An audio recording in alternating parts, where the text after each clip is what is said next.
there are still reportedly a lot of issues to be resolved between AEW and CM Punk before he can exit the company, with a contract buyout still being negotiated between the former AEW World Champion and Tony Khan. We've got an update on Jeff Hardy's legal issues after his DUI arrest this past summer. Saraya is set to make her AEW in-ring debut at Full Gear. She discusses her upcoming match against Dr. Britt Baker, DMD, and we've also got an update on the ratings for Rampage last Friday.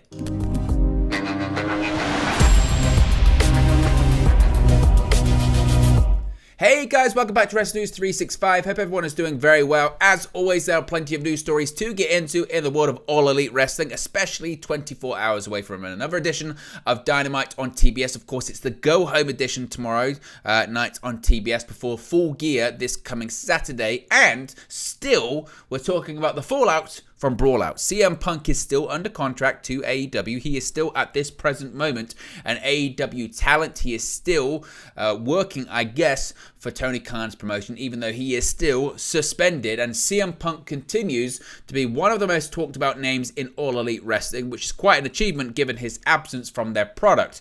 Having not appeared on AEW television since the post-All Out media scrum on September 4th, 2022, it had previously been reported that CM Punk isn't expected to return to the company.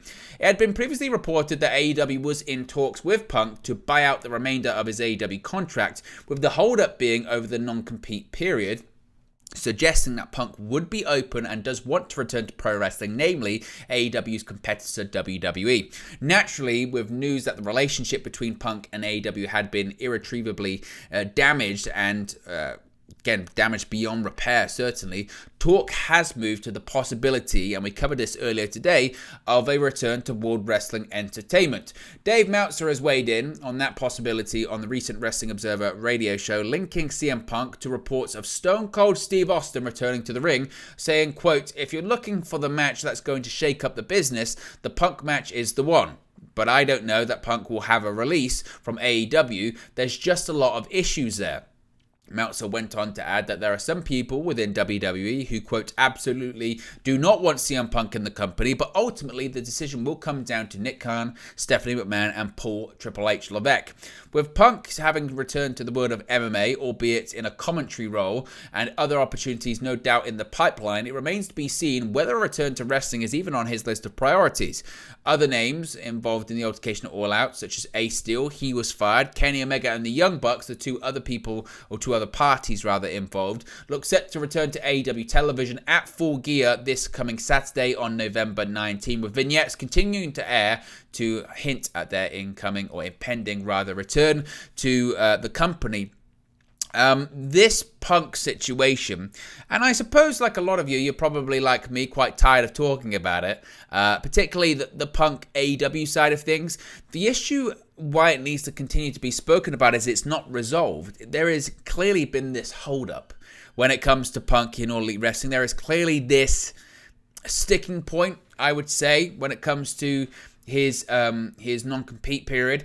And it's been quite interesting because what we've seen is kind of spurts in this fallout of All Out, really.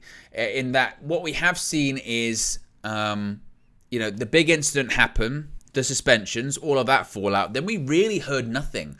We heard nothing for a really long period of time. And then suddenly, like that, bang, things opened back up again. And then suddenly, Kenny Omega and the Young Bucks, they're being teased to be coming back to television. And then suddenly, the investigation into the incident All Out is complete. And suddenly, there's a negotiation of a buyout of CM Punk's contract. And the only hold-up is the non-compete period in his deal, in this termination of his relationship with the company. But since then, we've really heard nothing. And Dave Meltzer's being quite coy as to what these issues are. He mentions there's a lot of issues there. And I think what he probably means, and this is speculation on my part, but I think what he probably means is a couple of factors. One being money. Money's always going to be a big part of it. CM Punk clearly is going to want to be compensated for the remainder of his contract. CM Punk, signed a multi-year contract. He only served 1 year of it. Logically, you would say, let's say hypothetically it's a 3-year deal. We don't know that, but let's say it's a 3-year deal.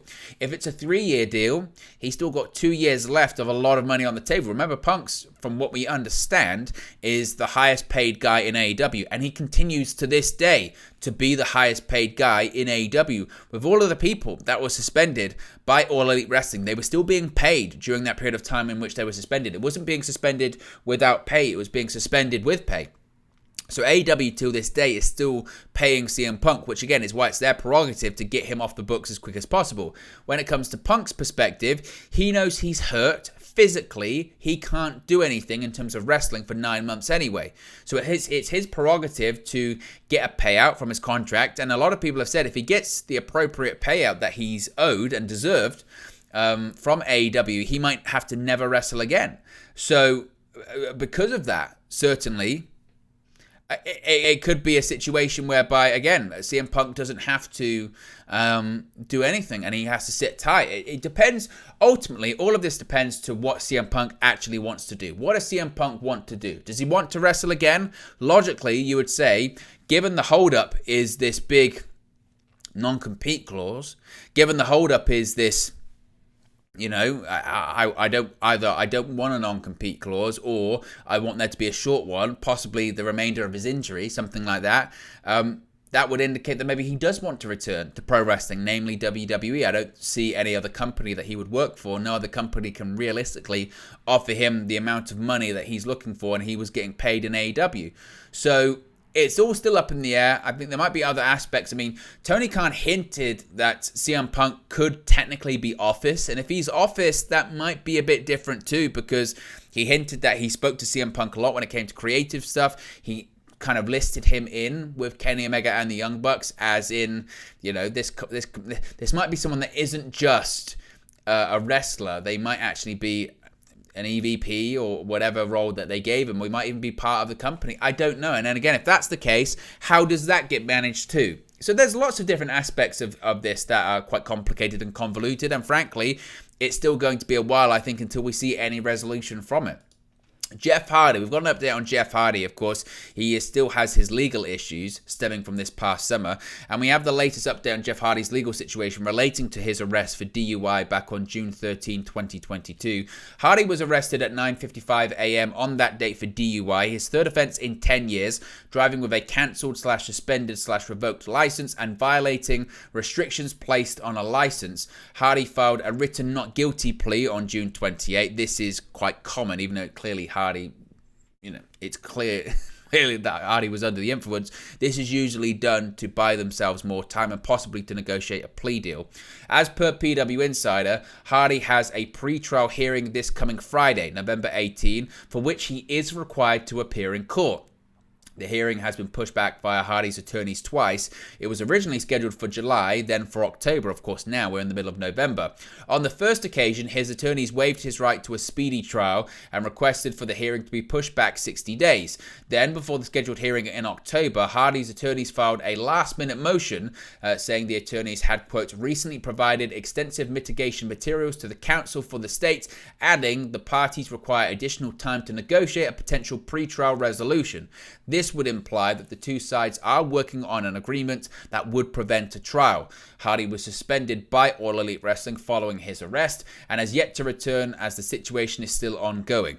Recent comments from his brother Matt Hardy are positive and point to Jeff being in good condition. Of course, All Elite Wrestling and Tony Khan stated that Jeff Hardy would only be able to return to AEW after completing counseling, going to rehab, and also proving his sobriety for an extended period of time. Of course, this, I guess, all comes after solving his legal situations too. It would appear certainly that, as I mentioned, with this not guilty plea and pushing the court date back twice, and I'm hardly no legal expert here, but it would suggest that, as I mentioned, his attorneys and the state are looking to come to some kind of resolution, some kind of plea deal, and hoping that Hardy avoids any kind of really serious consequences, i.e. jail time, because of course this is his third DUI in 10 years or 5 years, whatever the rules are, and Hardy could be in a lot of trouble, and frankly still is in a lot of trouble. So once we have an update on that, of course, we'll talk about it here on the channel. Saraya will be wrestling her first match since 2017 this coming Saturday against Britt Baker,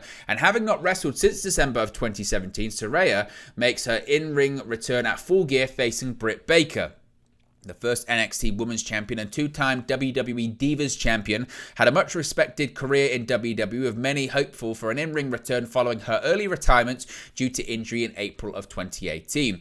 Whilst we never saw this moment in WWE, things are looking much better for Saraya in AEW, having been cleared to wrestle once more. She recently spoke about her in-ring return with Chris Van Vliet on Insight with Van Vliet, saying, "I'm dying to get back in the ring again. I'm excited that it's not too far away. I know there are going to be a lot of eyes on that match." She is aware, however, of the scrutiny that her return to active competition will be under, explaining, "There's a lot of pressure to make sure that I put on a good enough match where everyone is like, welcome back, we like that she's back.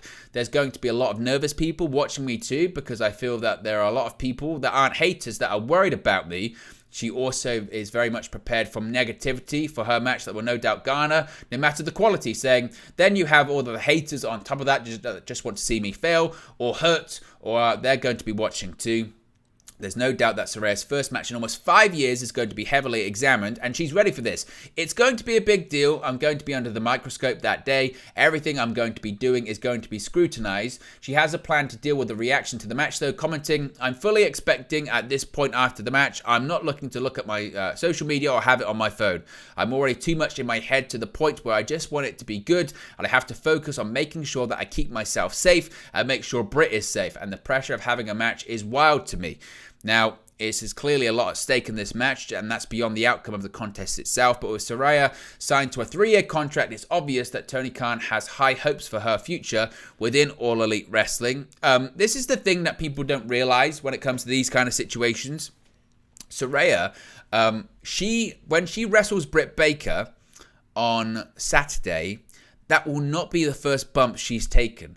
Because, and this is what's wild, isn't it? And I guess it's just, being concerned about people you like and people that you're fans of. But in preparation for this in-ring return, Saraya probably right now, or certainly over the last however many weeks, and since she's been cleared, has probably taken 100, 200, 300 bumps to ensure that she's ready, she feels comfortable. You have to build up that callus once again, because taking bumps hurts, it's tough. And as I mentioned, when she hits the mat for the first time on Saturday, it won't be like, "Oh, I haven't taken a bump in 5 years." No, it's going to be like, "I've been taking bumps the last 3 weeks in preparation for my in-ring return." Because if she did nothing but just trained, the moment she took a bump, her body might crumble into dust. So she's prepared. She'll be ready. I have no doubts about that. As I mentioned before, there will be those people, those bizarre people that want her to see her fail or get hurt or whatever. I think it's fantastic that Saraya is having a match. Is having a match on Saturday after she was forced to retire 5 years ago. Can we not just be happy? Can we not be happy? Can we put tribalism to one side and be happy that someone who was forced to retire at such a young age and had to overcome so much is able to do what they love again? Can we not be happy for that? Apparently, we cannot, or certainly social media cannot.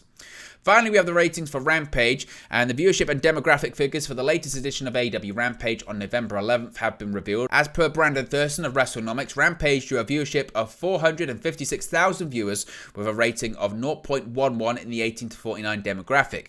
The latest edition drew a slightly higher viewership than the previous episode on November 4, which pulled in 455,000 viewers. Despite the slight increase in viewership, the key demo rating fell from the previous episode, which did score a 0.14 rating. The episode ranked number 5, they wish, 55 among broadcast primetime and cable originals in the key demographic. The November 11 edition of Rampage saw Orange Cassidy defend his All-Atlantic Championship against Big Shotty Lee Johnson in the main event. A match was also set up for Full Gear, with Jungle Boy challenging Luchasaurus to a steel cage match. Luchasaurus not only accepted the challenge, but chokeslammed Jungle Boy Jack Perry onto a steel chair that Christian Cage had helpfully thrown into the ring. The show also saw 2 AEW World Championship Eliminator Tournament quarterfinal matches, with Bandito and Brian Cage advancing over Roosh and Dante Martin respectively. So again, this is kind of the number for AEW Rampage at this point. 450,000, 500,000 at a push. Again, that's what it is. The audience have been conditioned to really not care about this program, and the viewership numbers reflects that. Unless there's a revamp of it, and by that I mean going live every single week. By that I mean moving it to 2 hours from 8 p.m. to 10 p.m. and then moving it from Fridays, because if it was 8 p.m. to 10 p.m. Friday nights, it would get absolutely squashed destroyed by SmackDown on because they're on Fox, it's on network television, and it's got WWE's biggest stars on that show. So what they need to do, and I don't know if they're going to do this could be part of the expanded relationship between AEW and Warner Media Discovery next year, but I think Rampage should be high at the top of their list of priorities to revamp, or they scrap it and replace it with Ring of Honor and then do the same thing. But we'll have to wait and see. But there you go, guys. That's the latest AEW news for you. Be sure to smash a like on the like button. Be sure to subscribe bottom right-hand corner. Let me know your thoughts on today's AEW news stories in the comment section below, and I'll speak to you again very, very soon. Hey guys, thank you for watching, listening, streaming, or however you come across this video today. Be sure to click on the video on the right there to watch our next video, or click the bottom there to subscribe, or the bottom right-hand corner. Thank you very much, and I'll speak to you again very soon.